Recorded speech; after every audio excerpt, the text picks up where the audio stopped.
Pai, do Filho e do Espírito Santo. Amém. Derramai, Senhor, a vossa graça em nossos corações, para que nós que, conhecendo pela mensagem do anjo a encarnação do Cristo, vosso Filho, cheguemos por sua paixão e cruz à glória da ressurreição, pela intercessão da Virgem Maria, por Cristo Senhor nosso. Amém. Em nome do Pai, do Filho e do Espírito Santo. Amém. Então, continuamos mais um episódio da história da salvação, ainda vendo sobre os atributos de Deus, sobre quem é Deus. Por que nós estamos vendo sobre tantos atributos de Deus? São 8 que nós estamos vendo, os principais, que nós julgamos ser os principais.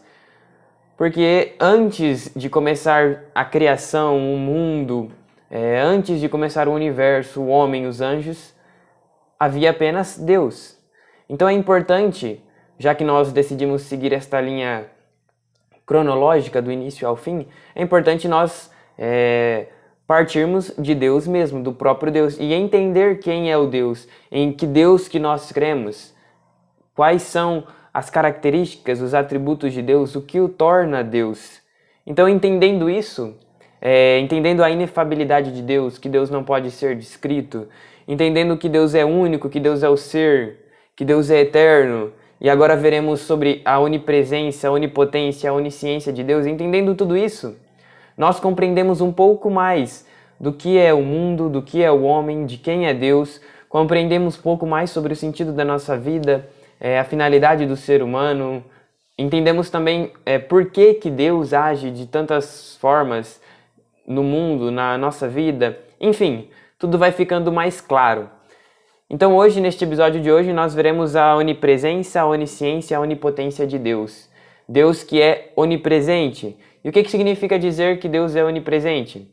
Significa dizer que Deus ele está presente em tudo. Aí é claro que é bom a gente definir, né, o que significa bem isso.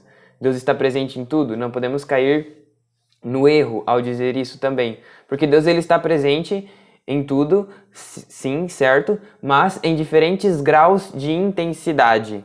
Então, por Deus sustentar a existência, por Deus ser o Criador, a causa de todas as coisas, é inevitável que tudo está presente nele. Porque se Deus não existisse, todas as coisas também não teriam existência. Então nós estamos imersos no próprio Deus. Sempre pensando, né, neste grau de intensidade. Porque, por exemplo, existem coisas criadas, criaturas de Deus, que estão mais próximas de Deus devido ao seu grau de importância na ordem da criação. Por exemplo, é claro que o homem e os anjos são muito mais importantes do que animais, do que vegetais. A nós foi dado a capacidade de conhecer, de amar o próprio Deus, de falar dele, de fazer vídeos sobre Deus. Então, por isso nós somos mais importantes e por isso nós estamos mais próximos de Deus. E Deus está mais em nós do que nessas coisas. Porque nós temos uma alma, que somos eternos, e as outras coisas são passageiras. É claro também que Deus está presente de forma máxima, essencial, clara, propriamente na Eucaristia. O ser, a essência de Deus estão presentes na Eucaristia. Isto é o meu corpo, isto é o meu sangue. Corpo, alma e divindade de Cristo, próprio Deus. Então, temos que ter esta clareza, que Deus está presente em tudo, mas em diferentes graus de intensidade. Olha o que declara Santo Atanásio sobre a presença de Jesus. De fato, nenhuma região do mundo jamais esteve privada de sua presença. Nenhuma região do mundo esteve privada de sua presença. Porque pela união com seu Pai, Jesus, que está unido ao Pai, que está unido ao Espírito Santo, que são um só Deus em 3 pessoas, a Trindade, que nós veremos no próximo vídeo. Vai ficar muito bacana este vídeo, assista para você entender um pouquinho mais a Trindade, que é o maior dogma de fé da nossa igreja. Então Jesus, que está unido com seu Pai, ele estava em todas as coisas e em todo lugar.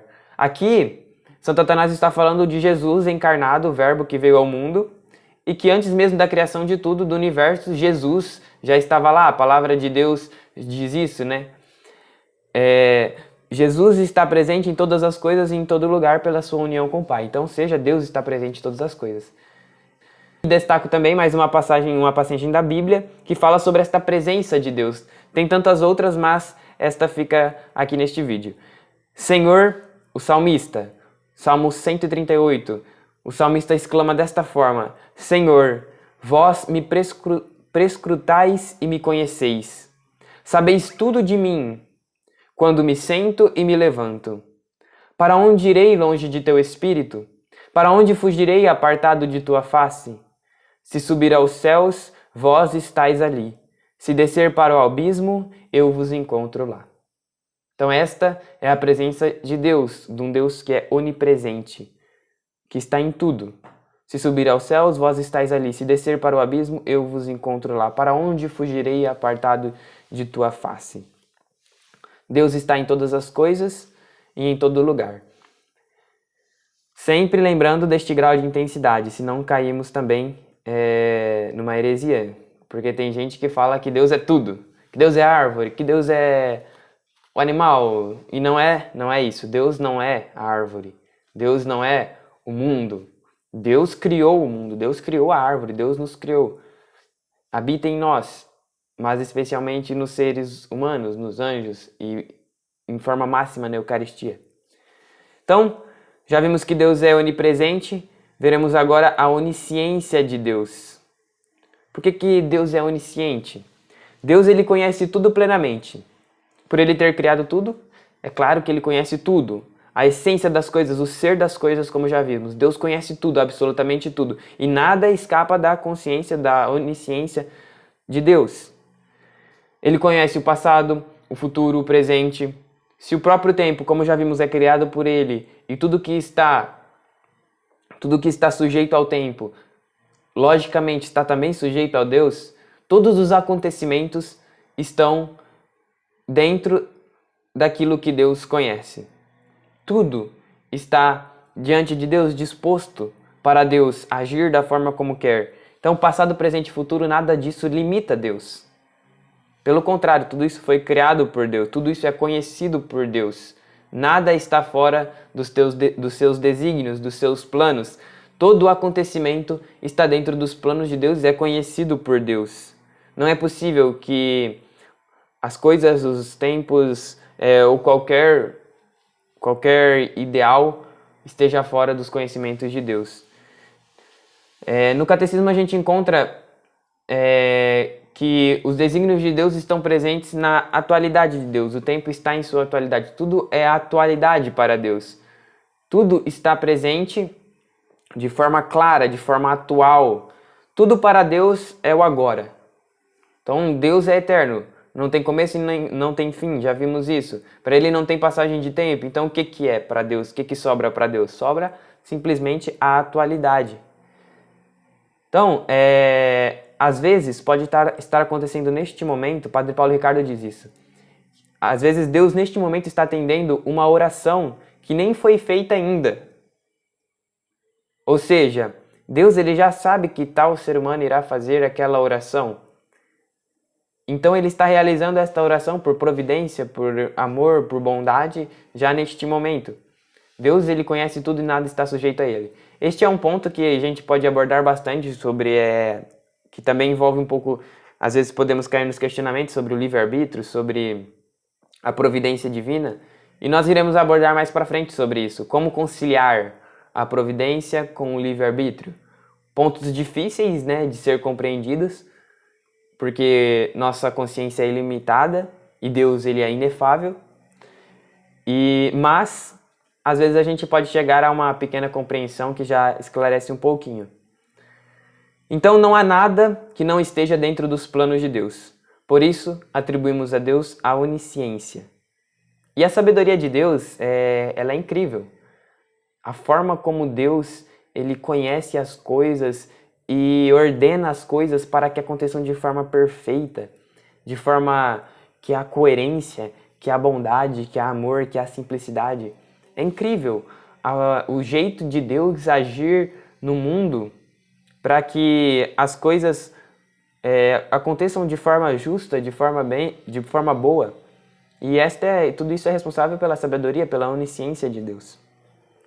E por último, a onipotência de Deus, Deus que tudo pode.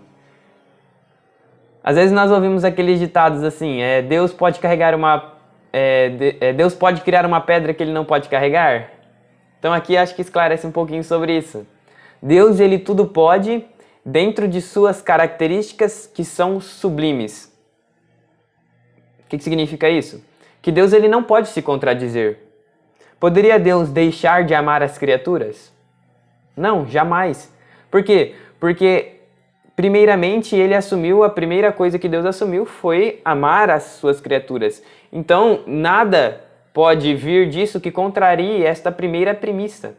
Então, Deus poderia criar uma pedra que ele não pode carregar? Não.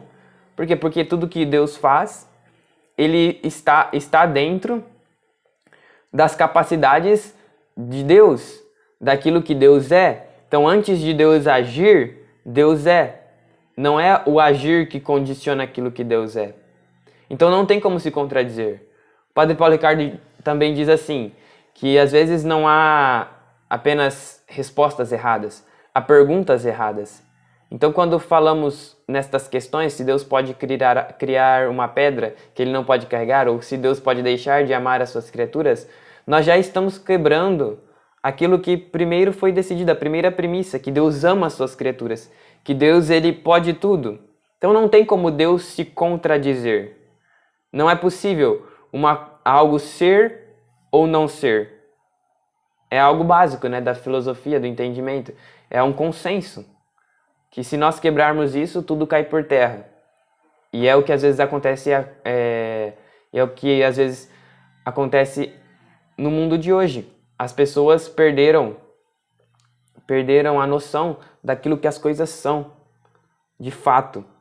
E começam a criar ideologias, a mudar a moral, a ética. Por quê? Porque consideram as coisas relativas, voláteis, quando na verdade não são. O homem é homem, a mulher é mulher, o bem é bem, o mal é mal. Há coisas que não tem como se alterar. São isso que formam a base, o centro do ser humano. Então não é tudo que pode ser relativizado, que pode ser mudado, que pode ser alterado. E a maioria das coisas, elas são como são. E cabe a nós aceitar e viver, não porque isso é algo pesado. Pelo contrário, é isso que nos liberta. A justiça, o bem, o bom, o belo, realmente como de fato são. Então estes atributos de Deus, eles não são passíveis de imaginação. Nós não conseguimos imaginar esta onipotência de Deus, essa onipresença de Deus, essa onisciência de Deus, conciliar tudo isso da mesma forma que os outros atributos de Deus. Mas nós devemos sim buscar entendê-los e buscar compreendê-los e aceitá-los. Então nós estamos sujeitos, olha que interessante isso, olha que interessante. Nós estamos sujeitos a certos empecilhos que turvam e mesmo impedem o avanço do nosso conhecimento. Então estas coisas são empecilhos que às vezes nós não entendemos. Às vezes, à primeira vista, podem ser vistos como um empecilho, não entender tudo isso, a eternidade, o ser de Deus. Que às vezes turvam a nossa visão, impedem nós de enxergarmos o próprio Deus, impede de nós enxergarmos claramente. Mas, e aqui entra um ponto importante, nós não ficamos só nisso, nessas coisas que turvam ou que impedem nosso conhecimento, mas são barreiras providenciais que, em suma, são necessários para a realização do projeto de Deus para o homem. São barreiras, são algo que são necessário.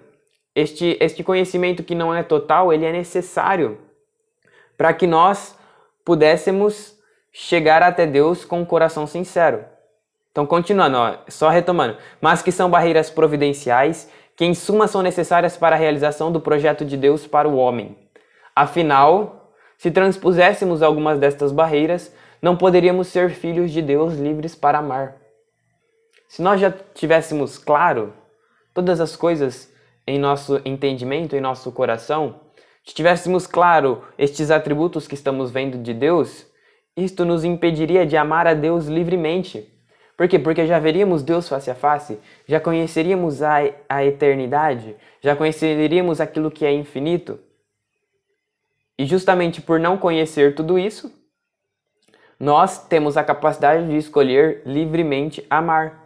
Não é algo imposto, mas é algo que nós buscamos e vamos vendo que é bom e por isso nós nos dispomos a buscar a Deus, a amar a Deus. Então estas coisas elas são necessárias para que o homem, criatura, não seja forçado, obrigado a amar a Deus, mas por fé, por adesão, por amor, ame a Deus. Então, que estes atributos, que é a onipresença, a onipotência, a onisciência de Deus, nos ajude a amá-lo sempre mais e a conhecer o agir dele em nossas vidas.